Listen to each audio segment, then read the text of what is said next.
میاں نواز شریف آج کل بہت جاہر مزاج ہیں۔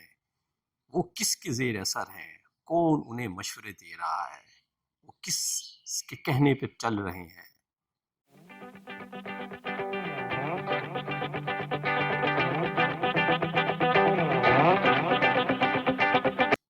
السلام علیکم ناظرین، آپ دیکھ رہے ہیں ادریس الرحمان یوٹیوب چینل اور میں ہوں ادریس الرحمان۔ آتے ہیں آج کے موضوع کی طرف۔ میاں نواز شریف اتنے جاہر مزاج کیوں ہو گئے ہیں؟ ان کے لہجے کی تلخی اتنی کیوں ہے؟ وہ کس کے مشورے پہ چل رہے ہیں اور انہیں مشورے کون دیتا رہا ہے ماضی میں؟ تو یہ جاننے کے لیے ہمیں جاننا پڑے گا میاں نواز شریف کے ماضی کی طرف۔ میاں نواز شریف 79 میں ایکٹیو سیاست میں حصہ لیا۔ یہ وہ دور تھا جب پاکستان میں مارشل لا لگ چکا تھا۔ میاں محمد نواز شریف کی فیملی کا بزنس یعنی اتفاق فاؤنڈری جو ہے وہ قومیائی گاہ جا چکی تھی۔ میاں صاحب اس حوالے سے پیپلز پارٹی کے بانی شہید ذوالفقار علی بھٹو کے خلاف انتہائی گرج رکھتے تھے اور وہ برہمہ طور پہ ان سے نفرت کا اظہار کیا کرتے تھے۔ انہی کی اسی نفرت کو ماشاء اللہ کی حکومت میں انکیش ہوئی اور غلام جیلانی جو اس وقت گورنر تھے اور پنجاب میں چیف مارشل لا ایڈمنسٹریٹر کے عہدے پہ فائز تھے، انہوں نے ان کی پہ نظر پڑی اور انہوں نے پنجاب کی کیبنٹ میں ایز اے فنانس منسٹر لیا۔ 1985 کے الیکشن میں میاں محمد نواز شریف صوبائی اسمبلی کا الیکشن لڑ کر، اگرچہ یہ الیکشن غیر جماعتی بنیادوں پہ ہوا تھا، لیکن اس الیکشن کے بعد اسمبلی میں ایک مسلم لیگ کی بنیاد پڑی اور اس کی بنیاد پر میاں محمد نواز شریف پنجاب کے وزیر اعلیٰ بن گئے۔ ان کے 1988 میں جب جنرل ضیاء الحق نے محمد خان جنیجو کی حکومت کو برخاست کیا اور اسمبلی کو تحلیل کیا، تو میاں محمد نواز شریف نے بھی پنجاب اسمبلی تحلیل کر دی اور کیئر ٹیکر سیٹ اپ کا حصہ بنے اور پھر الیکشن جیت کر پنجاب کے سی ایم بن گئے۔ اس میں جنرل ضیاء الحق ایک حادثے میں ان کی وفات ہو چکی تھی اور الیکشن ہوئے اور نئے الیکشن کے نتیجے میں جو حکومت برسر اقتدار میں آئی وفاق میں، وہ پیپلز پارٹی کی تھی۔ تو peoples party Benazir Bhutto prime minister بن گئی اور میاں محمد نواز شریف پنجاب کے سی ایم تھے۔ تو اس عرصے میں بھی ان کی آپس میں شدید چپکلش رہی اور حتیٰ کہ یہاں تک معاملہ رہا کہ پنجاب اور وفاق میں ایک ڈیڈ لاک کی کیفیت رہی، اور جب بینظیر بھٹو لاہور تشریف لایا کرتی تھیں تو میاں محمد نواز شریف ان کا استقبال کرنے ایئرپورٹ پہ نہیں جایا کرتے تھے۔ ان کے درمیان بہت کم ہی اس عرصے میں ان کی ملاقات رہی۔ 1990 میں جب بینظیر بھٹو کی حکومت کو تحلیل کر دیا گیا آٹھویں ترمیم کے ذریعے اور اسمبلی برخاست کی گئی اور آئی جی آئی کی تشکیل ہوئی اور الیکشن ہوئے اور آئی جی آئی وفاق اور پنجاب کے حوالے سے اس پوزیشن میں آ گیا کہ حکومت بنا سکے، تو میاں محمد نواز شریف پاکستان کے وزیر اعظم بن گئے۔ تو یہ وہ دور تھا جب اس میں انہیں اقتدار جو ہے انہیں اپنی بلندیوں پہ ملا۔ 1992 میں 1993 میں میاں محمد نواز شریف کی غلام اسحاق خان کے ساتھ معاملات بگڑ گئے اور اس کے نتیجے میں ان کی حکومت برخاست ہوئی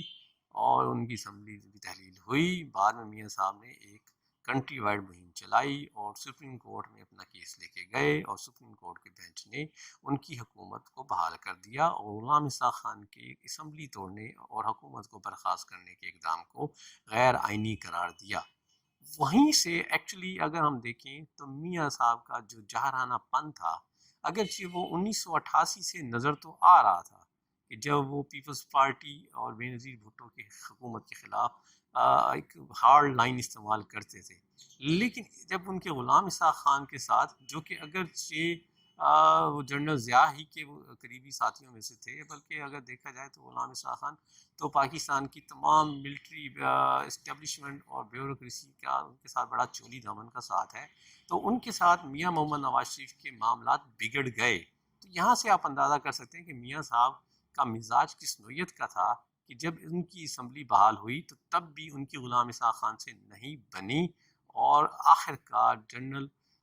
کاکڑ نے مداخلت کرتے ہوئے میاں محمد نواز شریف اور غلام اسحاق خان دونوں کو گھر بھجوا دیا۔ پھر اس کے بعد میاں صاحب دوبارہ اقتدار میں آئے تو اس وقت بھی ان کا جو ججاج پن تھا وہ قائم تھا، اور وہ انہوں نے پہلے تو ایک جو آرمی کے ساتھ ان کے معاملات کو اچھے نہیں گئے، تو پہلے تو انہوں نے D G I S I کی جو سلیکشن کرتے ہوئے انہوں نے اس وقت آرمی کی نارمز کو مد نظر نہیں رکھا، اور جنرل ضیاء الدین بھٹ کو D G I S I بنا دیا، جن کا تعلق آرمی کے انجینئرنگ کورس سے ہے، اور کہا جاتا ہے کہ وہ میاں محمد نواز شریف کی اہلیہ کے قریبی رشتے دار تھے۔ تو اس کو D G I S I بنائے جانے کو تو اس وقت کی آرمی نے ایکسیپٹ کر لیا، لیکن بعد میں جب انہوں نے جنرل مشرف کے ساتھ انہوں نے جب ان کو اپنے دو ٹینیور میں آرمی چیف بنایا، اور جنرل مشرف آرمی میں سینیارٹی لسٹ میں تیسرے نمبر پہ تھے، تو انہوں نے اس سے پیشتر دو جنرل یعنی جنرل علی قلی خان اور جنرل خالد نواز کو سائیڈ لائن کیا۔ تو اس وقت ان کا یہ خیال تھا کہ انہوں نے ایک بیسٹ چوائس کیا، لیکن بعد میں ان کے معاملات ان سے بھی بگڑے، اور جو انہوں نے پھر جب وہ جنرل مشرف کولمبو گئے تھے جنرل ضیاء الدین بھٹ کو آرمی چیف بنا دیا۔ تو یہ وہ کنفلکٹ تھا، اور اس سے آپ میاں محمد نواز شریف کے جارحانہ مزاج کا اندازہ کر سکتے ہیں۔ میاں محمد نواز شریف اس زمانے میں میاں محمد شریف کے زیر اثر تھے۔ اگر بنیادی طور پہ میاں محمد نواز شریف کی پرسنالٹی کو دیکھا جائے تو یہ شروع دن سے، ایک تو یہ کیونکہ میاں محمد شریف کے بڑے بیٹے تھے تو کمپیریٹیولی لاڈلے بھی تھے، اور دوسرا یہ ان کا من موجی طبیعت بھی تھی، اور تھوڑے سے یہ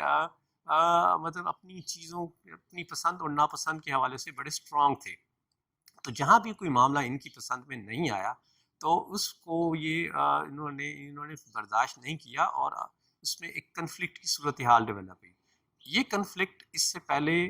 غلام اسحاق خان کی حکومت کی برطرفی کے بعد آیا، جو اس کے بعد میاں صاحب کو پھر دوبارہ اسمبلی بحال ہونے کے باوجود اقتدار چھوڑنا پڑا، اور 1999 میں جب پرویز مشرف نے میاں صاحب کی حکومت کو چلتا کیا اور اسمبلی تحلیل کر دی۔ تو اس زمانے میں میاں صاحب کا جو کافی حد تک جو مشورے تھے، یا جو میاں صاحب جن چیزوں پہ اگر کہیں زیر اثر تھے یا وہ معاملات کو بہتری، تو وہ میاں محمد شریف صاحب کا کردار تھا۔ میاں صاحب تو اپنے جہرانہ اقدام کی وجہ سے چیزوں کو جہاں بگاڑتے تھے، وہاں میاں محمد شریف معاملوں کو سلجھانے کی کوشش کرتے تھے۔ 1999 میں جو صورتحال ڈیولپ ہوئی، وہاں میاں محمد شریف بہرحال اس حوالے سے تو رول پلے نہ کر سکے کہ اس صورتحال کا کو اوائڈ کرایا جا سکتا، اور جب میاں صاحب کو اٹک کے قلعے میں بند کر دیا گیا تو میاں محمد نواز شریف کی اہلیہ محترمہ کلثوم نوائزہ صاحبہ، اللہ تعالیٰ انہیں غریق رحمت کرے، انہوں نے اگرچہ وہ ہاؤس وائف تھیں لیکن انہوں نے پولیٹیکلی اسٹیپ ان ہوئیں، اور انہوں نے ایک تحریک چلائی جس میں انہوں نے دیگر اپوزیشن جماعتوں کو شامل بھی کیا، اور الٹیمیٹلی اس تحریک کے نتیجے میں ہونے والے روابط کے نتیجے میں انہوں نے میاں محمد نواز شریف کے لیے ایک بہتری کا راستہ چنا، اور میاں محمد نواز شریف بمائے اپنی فیملی اور دوسرے احباب کے اس ملک سے ایک معاہدے کی صورت میں سعودی عرب چلے گئے۔ تو اگر آپ یہ دیکھیں تو اس وقت کے میاں محمد نواز شریف کے جارحانہ اقدام کو کور کیا تھا محترمہ نواز صاحبہ نے، اللہ تعالیٰ انہیں غریق رحمت کرے، انہوں نے میاں صاحب کو اس سے نکالا۔ اور دیکھا جائے تو ہر بندے کی زندگی میں کچھ لائف لائن ہوتے ہیں یا کچھ چانسز ہوتے ہیں، تو میاں صاحب کی زندگی میں جو چانسز تھے، اس سے پہلے میاں شریف تھے، اور پھر اس کے بعد کلثوم نواز صاحبہ۔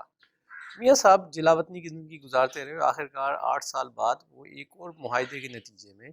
اس ملک میں واپس آئے، اور یہاں پولیٹیکل سیاست میں حصہ لیا، اور 2013 کے الیکشن میں پھر پرائم منسٹر بن گئے۔ لیکن میاں صاحب کی اس عرصے میں میاں محمد شریف صاحب کی وفات ہو گئی، جبکہ میاں صاحب اپنے جلا وطنی کا عرصہ گزارے تھے، اور اس لیے اس تدفین میں شامل نہ ہو سکی۔ تو کلثوم نواز صاحبہ بہرحال میاں صاحب کے ساتھ تھیں، اور وہ ان کے مشکل حالات میں ان کے فیصلوں میں ان کی مدد کرتی رہیں۔ 2017 میں جب میاں صاحب مشکلات کا شکار تھے اور پاناما کے ورڈکٹ میں میاں صاحب کو وزارت عظمیٰ چھوڑنی پڑی، تو کلثوم نواز صاحبہ بیمار ہوئیں، اور وہ انگلینڈ چلی گئیں علاج کے لیے، اور کافی مہینے وہ انگلینڈ میں رہیں۔ تو اس عرصے میں میاں محمد نواز شریف کی خالی کردہ سیٹ سے محترمہ کلثوم نواز صاحبہ نے الیکشن لڑا، وہ جیت بھی گئیں، تو لیکن وہ بہرحال اس میں حلف اٹھانے کے لیے واپس نہ آ سکی، اور بالآخر ان کی انگلینڈ میں ہی وفات ہو گئی۔ تو اس موقع پہ ان کے علاج کے دوران میاں محمد نواز شریف ایک دفعہ پھر دفعہ ملک سے باہر نکلے، تو یہ میاں محمد نواز شریف کے لیے تھی دوسری لائف لائن۔ بالآخر کلثوم نواز صاحبہ اس دنیا فانی سے کوچ کر گئیں، اللہ تعالیٰ ان کے درجات بلند کرے۔ اور اب سے کچھ عرصہ پہلے میاں محمد نواز شریف صاحب کی والدہ محترمہ بھی انتقال فرما گئیں، انا للہ و انا الیہ راجعون۔ اور بہرحال ماں کا سایہ ایک بہت بڑی بلیسنگ ہوتی ہے۔ میاں صاحب کے والد صاحب بھی اس دنیا میں نہیں رہے، جو ان کے کافی حد تک معاملات میں ان کی مشاورت بھی کرتے تھے اور ان کی کچھ جارحانہ اقدامات کو کور اپ بھی کرتے تھے۔ پھر ان کی زوجہ محترمہ کلثوم نواز صاحبہ بھی ان کے اس حوالے سے 2 دفعہ ان کے لیے ہیلپ لائن کے طور پہ آئیں اور انہیں اس ملک سے نکال کر لے گئیں۔ میاں صاحب کا جارحانہ، اب میاں صاحب اکیلے ہیں، والدہ بھی وفات پا گئیں، ان کی بھی بڑی سپورٹ تھی، دعائیں ہوتی ہیں، اگرچہ پولیٹیکل معاملات میں ان کی اتنی مداخلت نہیں تھی، لیکن بہرحال ماں کی دعا بہرحال ہوتی ہے۔ تو ایک بہت بڑے عالم کہتے ہیں کہ میں نے اپنی ایک دفعہ والدہ کو کہا تھا کہ آپ میرے لیے دعا کریں، تو جواباً ان کی والدہ نے انہیں کہا کہ آپ کو کیوں ضرورت محسوس ہوئی یہ بات کہنے کی، کیا آپ کو میری دعا محسوس نہیں ہوتی؟ تو ماں بہرحال ماں ہوتی ہے، اور میاں صاحب کے حق میں ان کی دعائیں تھیں، ان کی شفقت تھی، تو میاں صاحب ان دعاؤں سے بھی اب محروم ہو چکے ہیں، اس شفقت سے بھی محروم ہو چکے ہیں۔ تو اس کے علاوہ میاں صاحب کے جو بھائی میاں محمد شہباز شریف ہیں، وہ بھی کافی حد تک معاملات میں رول پلے کرتے تھے، اور جہاں میاں صاحب مشکلات کا شکار اگر ہوتے تھے تو وہاں وہ کوئی رستہ نکالتے تھے۔ تو پچھلے کچھ عرصے سے اب دونوں بھائیوں کے درمیان بھی پولیٹیکلی ڈفرینسز ہے۔ تو اب میاں صاحب جو ہیں اس وقت جو مصلحت پسند لوگوں کی ہمدردی سے محروم ہیں اور ہاکس کے زیر اثر ہیں، اور وہ ہاکس میاں صاحب کو ہارڈ لائن لینے کی طرف لے جا رہے ہیں۔ دیکھیں، جب آپ کسی جگہ ہارڈ لائن لیتے ہیں تو آپ کے ساتھ کوئی ایسا ہو جو سافٹ لائن پہ چلے۔ اب میاں صاحب کی جو اس وقت پارٹنر ہیں وہ ان کی دختر محترمہ مریم نواز صاحبہ ہیں، اور وہ بھی ہارڈ لائنر ہیں۔ تو اب 2 ہارڈ لائنر کے ہوتے ہوئے معاملات کو کون سلجھائے گا؟ شہباز شریف اس وقت منظر عام پہ نہیں ہے، اور اس وقت سارے پروسیس سے باہر ہیں۔ تو اس سارے منظرنامے میں کہ میاں صاحب کی جو جارحانہ روش ہے وہ میاں صاحب کو کہاں لے جاتی ہے، قرائن تو کچھ نہیں بتاتے کہ کوئی اچھی جگہ لے جائے گی، اور کہیں ایسا نہ ہو کہ میاں صاحب جو ہے اپنی دختر کے مشوران پہ چلتے ہوئے اور اپنے ارد گرد کے ان ہاکس کے مشوروں پہ چلتے ہوئے پولیٹیکلی اب یہ نہ ہو کہ جو گین کر چکے ہیں وہ سب لوز ہی نہ کر لیں، یا جو پولیٹیکلی کے علاوہ جو انہوں نے ویسے اکنامیکلی گین کیا ہے کہیں وہ لوزنگ اینڈ پہ نہ آ جائے۔ یہ تھا آج کا ویلاگ۔ خوش رہیں، آباد رہیں، اور یہ پسند آئے تو شیئر کریں اور اپنا فیڈ بیک بھی دیں، اور ادریس سلمان یوٹیوب چینل کو سبسکرائب بھی کریں۔ خوش رہیں، آباد رہیں، خدا حافظ۔